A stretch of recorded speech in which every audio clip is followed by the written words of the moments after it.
প্রিয় দর্শক, বিওডি বাংলার পক্ষ থেকে সবাইকে জানাচ্ছি আন্তরিক শুভেচ্ছা ও অভিনন্দন। আমাদের নিয়মিত আয়োজন তারুণ্যের চোখে বাংলাদেশ। আজকের এই তারুণ্যের চোখে বাংলাদেশে আমাদের সাথে যুক্ত হয়েছেন আব্দুর রহিম ভূঁইয়া, সাধারণ সম্পাদক, ছাত্রদল, ঢাকা মহানগর দক্ষিণ, যিনি প্রত্যেকটা সংগ্রামের সাথে জড়িত ছিলেন এবং জুলাই আন্দোলনে যার ভূমিকা ছিল অসাধারণ। আজকে তার জীবন নিয়ে নানান প্রসঙ্গে কথা বলবো, চলুন তার সাথে পরিচিত হই। বিওডি বাংলায় আপনাকে স্বাগত। কেমন আছেন? আলহামদুলিল্লাহ ভালো আছি। আপনি ভালো আছেন? জি, ভালো আছি। আমরা জানি যে আপনার পুরো জীবনটাই চলছে একটা সংগ্রামের মধ্য দিয়ে, দীর্ঘ 17 বছরের নানান গল্প আছে।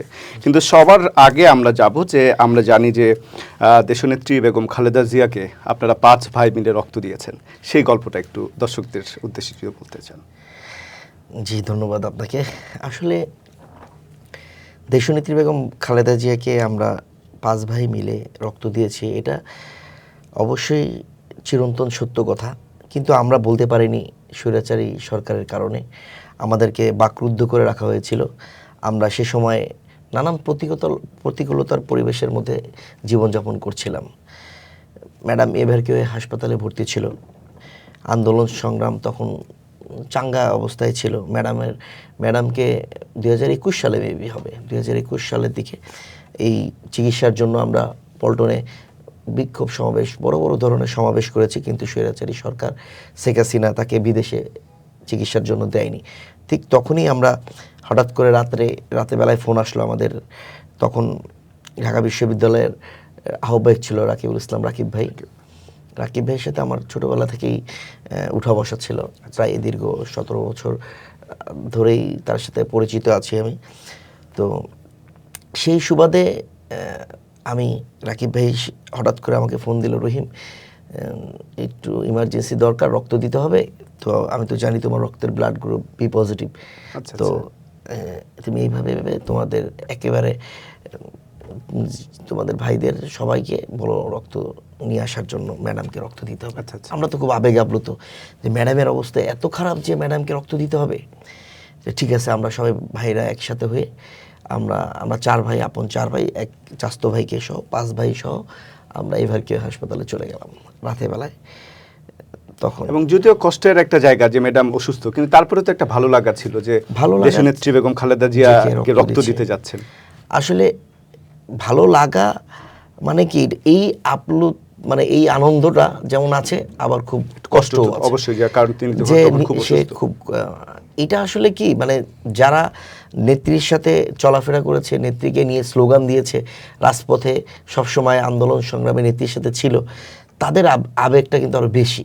আপনাকে এটা ভাষায় মানে এইটা ভাষায় বোঝার ক্ষমতা আমার হবে না। কারণ নেত্রীকে প্রথম চান্সে যখন আমরা রক্ত দিলাম, যে খুব আশা ছিল যে নেত্রী সুস্থ হয়ে যখন আসবে, নেত্রী সুস্থ হয়ে যখন ঘরে ফিরবে, আমরা যাব একসাথে, ম্যাডামের সাথে দেখা করব, ম্যাডামকে বলবো যে ম্যাডাম আমি রক্ত দিয়েছি আপনাকে, আমার কাছে খুব ভালো লাগছে। এটা এই সুযোগটা আমরা করতে পারিনি, হয়ে ওঠেনি। তো পরবর্তীতে যখন আমরা একেবারে শেষ, ম্যাডাম এইবারে 2025-এ ম্যাডাম যখন অসুস্থ হয়ে এবারকে গেল, দ্বিতীয়বারের মতো যখন রক্ত দিলাম, আপনাকে মানে বলে পরবর্তীতে আবারও আপনারা দিয়েছেন। দ্বিতীয়বার আবার ভাই ডাকলো। ভাই তখন ছাত্রদল কেন্দ্রীয় সংসদের বিপ্লবী সভাপতি রাকিব ভাই আবার বলল, রহিম আবার দিতে হবে, তোমরা তাড়াতাড়ি এসে পড়ো। আবার গেলাম, এবার আরও বেশি লোকজন নিয়ে গেলাম, প্রায় 10-12 ব্যাগ রক্ত দরকার ছিল, দিতে গেলাম। তা আসলে খুবই ইচ্ছা ছিল যে ম্যাডাম সুস্থ হয়ে ম্যাডামকে এবারে একসাথে বাড়ি, ম্যাডাম বাসায় যাবে, দেশ স্বাধীন, স্বৈরাচারী সরকার নেই, ম্যাডামকে সুস্থ করে আমরা ম্যাডামের বাসায় নিয়ে যাব। যে আমার কাছে একটা অন্যরকম অনুভূতি হবে যে ম্যাডামকে বলবো, ম্যাডাম আমরা 2 বার আপনাকে রক্ত দিয়েছি। এটা আপনাকে বলতে মানে এটা খুবই ইচ্ছা ছিল বলার, মানে এই যে বলতে না পারাটা। আপনারা দেখবেন বিভিন্ন মিডিয়াতে যে ম্যাডাম যেদিন মারা যায়, আমার অবস্থা অনেক খারাপ হয়ে গেছিলো। মানে ম্যাডামকে এই যে কষ্ট, যে আমরা নেত্রীর স্লোগান ধরতে পারবো না, আমার নেত্রী আমার মা, বন্দি থাকতে দিব না, খালেদা জিয়ার ভয় নাই, রাজপথ ছাড়ি নাই, এই যে স্লোগানটা আর দিতে পারবো না, এটার কষ্ট আর কি, এই কষ্ট মানে আমরা বলে বোঝাতে পারবো না। যেদিন ম্যাডাম মারা যায়, স্মৃতিটা আমার খুব মাথার মধ্যে খুব মানে কাজ করতেছিল যে নেত্রীর সাথে আর দেখা হবে না, নেত্রীকে আর দেখতে পারবো না। মানে একটা 2017 সালে মানে রায় দেওয়ার কিছুদিন আগেই মুহূর্তেই আমরা আলিয়া মাদ্রাসায় মাঠে এখানে অবস্থান করছি, পুলিশ সেই দৌড় দিচ্ছে, আমাদেরকে দৌড় করাচ্ছে। হট করে ম্যাডাম বলছে আমাকে কানে, এই শিমুল, তখন ম্যাডামের সাথে শিমুল বিশ্বাস ছিল, তো গাড়িতে বলছে, এই শিমুল, এই ছেলেটাকে গাড়িতে উঠতে বলো, পুলিশ ধরে ফেলবে তো। এই যে ম্যাডামের কেয়ার, মানে এই যে মানে আমি তো একটা সাধারণ কর্মী, 2017 সালে আমি থানার ছাত্রদলের সেক্রেটারি ছিলাম, কর্মী, ম্যাডামের সাথে ওইভাবে পরিচয়ও নাই। যে এই যে ম্যাডাম একটা কর্মীর যে প্রতি ভালোবাসা, যে একটু পুলিশ ধরে ফেলবে তাকে দেখতে, তিনি সেটা খেয়াল রাখছেন যে খেয়াল আমার কর্মী রাখছেন, যেন জেলে না তাকে যায়, গাড়িতে উঠতে বলো। গ্রেপ্তার যেন আমাকে না আবার হয়। শিমুল বলছে, এই ছেলে গাড়িতে উঠো। তো এই যে আমার কানে এখনো বাজে, আমি ঘুমালে এখনো বাজে যে ম্যাডাম বলছে যে এই ছেলে গাড়িতে উঠো, শিমুলকে বলছে, এই শিমুল, ওকে গাড়িতে উঠতে বলো, ছেলেটাকে তো পুলিশ অ্যারেস্ট করবে। তো এই যে ভালো, এটা তো আর কেউ পাবো না, কোনো সময়ই পাবো না। কোথায় আসলেন, আমি আপনাকে একটু ইন্টারাপ্ট করলাম, যে আমরা জানি যে আপনার বড় ভাবি যিনি আছেন, তিনি জজকোর্টে একটা বোমা মামলায় গ্রেপ্তার হয়েছিলেন। দীর্ঘ 9 মাস সম্ভবত, আমি যদি ভুল না করি, দীর্ঘ 9 মাস তিনি কারাবরণ করেছেন। আমরা সেটা একটু শুনতে চাই। আসলে আমি একটু দেখাই আপনাকে, এই যে আমার ভাবি, এই যে আপনারা ওই সময় জানেন বর্ষা নুরির মানববন্ধনে, নুরির কান্নার জবাব নেই, এটা বাংলাদেশে আলোচিত ঘটনা 2023 সালে প্রেস ক্লাবে মানববন্ধনে। আমি ব্যারিস্টার কায়সার ভাইকে অসংখ্য ধন্যবাদ জানাচ্ছি। জজ জামিন দিবে না, তবু জামিন জন্য আকুতি আবেদন করেছে।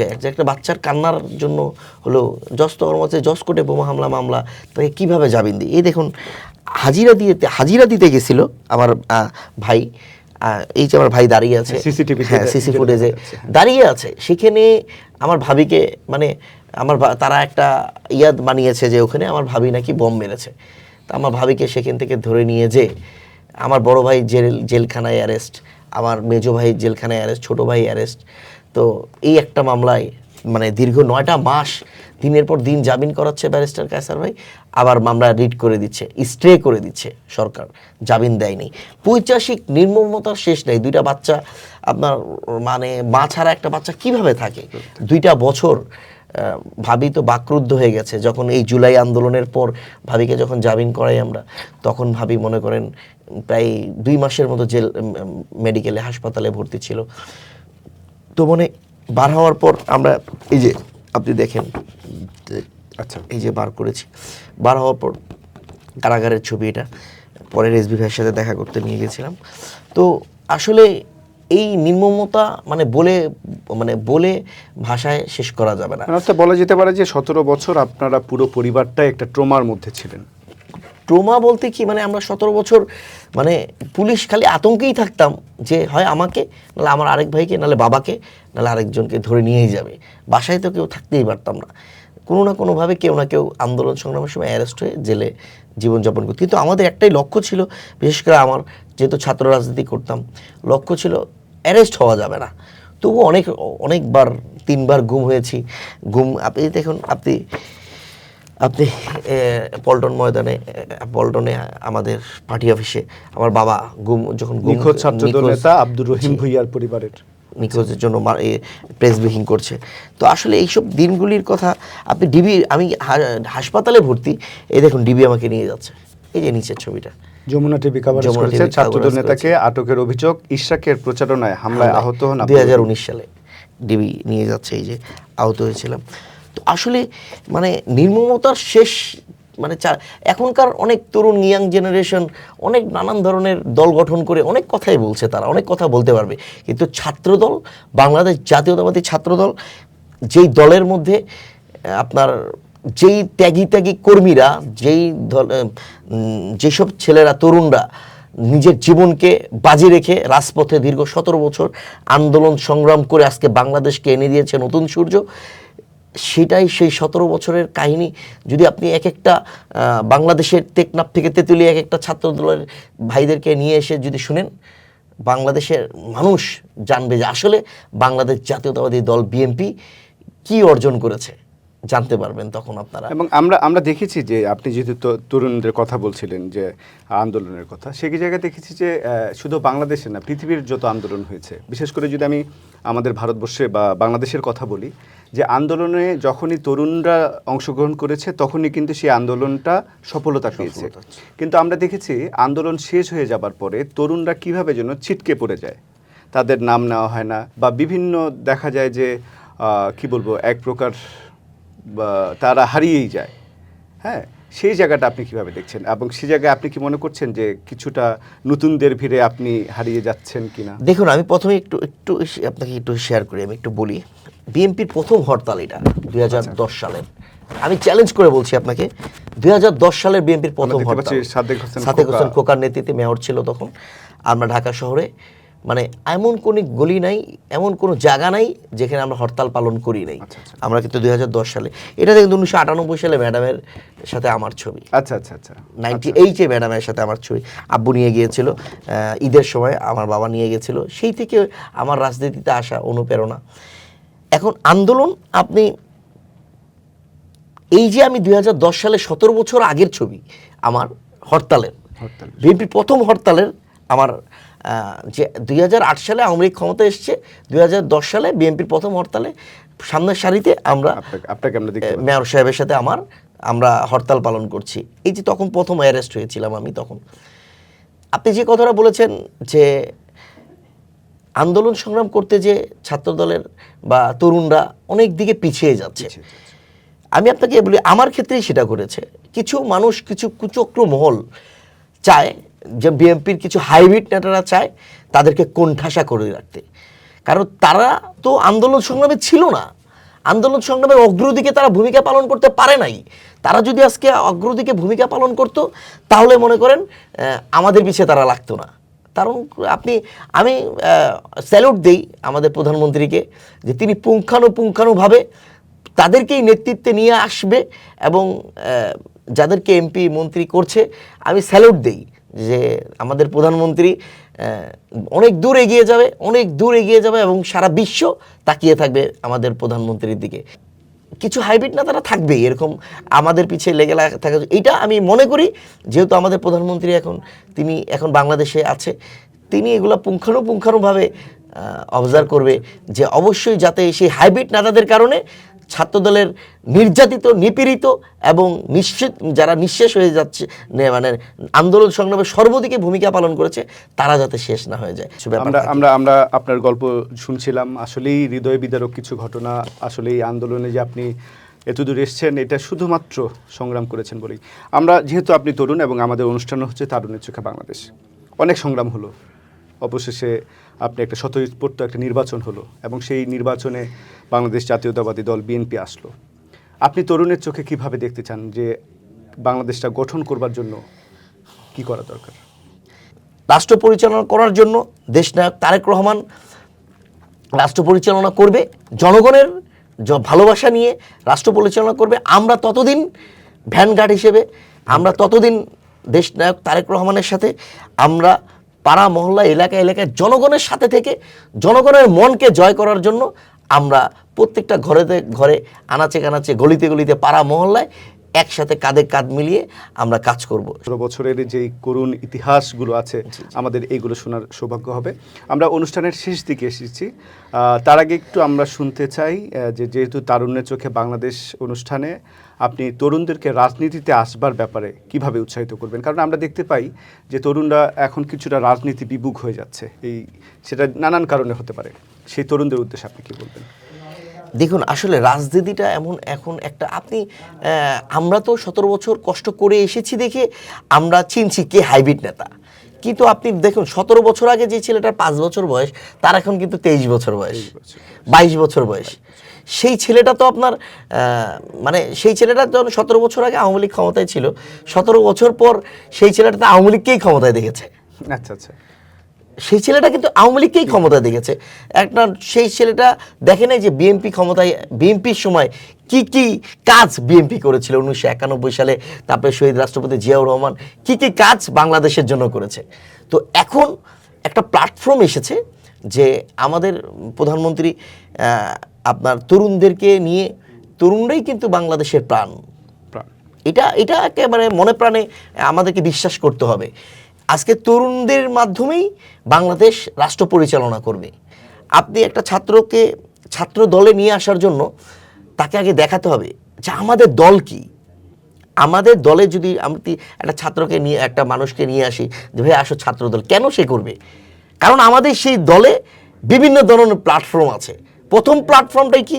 প্রথম দেখুন যে আমরা গর্ব করে বলতে পারছি যে আমাদের দলের যে নায়ক সে হলো শহীদ রাষ্ট্রপতি জিয়াউর রহমান, যিনি 26শে মার্চ স্বাধীনতার ঘোষণার মধ্যে দিয়ে বাংলাদেশকে 16ই ডিসেম্বরের বিজয়ের মধ্যে দিয়ে বাংলাদেশকে এনে দিয়েছিল নতুন সূর্য। এটা কিন্তু পৃথিবীর ইতিহাসে যার খেতাব বাতিল করে দিতে চেয়েছিল স্বৈরাচারী শেখ হাসিনা, জিয়াউর রহমানের মাজার আপনার উঠাই দিতে চেয়েছিল। কত নিষ্ঠুর হলে এই কাজগুলো করতে পারে। তা আমরা বলতে পারবো যে আমরা বলতে পারছি কেন রাজনীতি করবেন আপনি? কারণ আমরা যে দলে তরুণরা কেন বিএনপিতে আসবে, কেন ছাত্র দল করবে, যে আমরা একজন মুক্তিযোদ্ধার দল দাঁড়িয়ে আসলে আছে। আমাদেরও ভালো লাগছে আপনার সাথে কথা বলতে, এবং আমার কাছে যেটা ভালো লাগছে যে প্রথমে যখন আপনি শুরু করেছিলেন আপনার চোখে কিছুটা কান্না বিজড়িত কণ্ঠ ছিল, এবং আমার এটা ভালো লাগছে যে শেষটা একটু আপনার মুখে হাসি দিয়েই শেষ হলো। কারণ আসলেই তো দেখুন আসলে সুন্দর বাংলাদেশ হাসি পেয়েছি। অবশ্যই আমরা চাই, তরুণরাই বাংলাদেশের প্রাণ। তরুণরাই বাংলাদেশের প্রাণ। আমরা 17 বছর আগে কিন্তু আরো তরুণ ছিলাম, আরো উজ্জীবিত ছিলাম। আমরা মানে যেটা আমরা তো দিনের পর দিন নির্যাতনের শিকার হয়েছি। আমি এখনো ঘুমাতে গেলে আমার মাথা ব্যথা করে। আমরা টর্চারিং এর শিকার হয়েছি।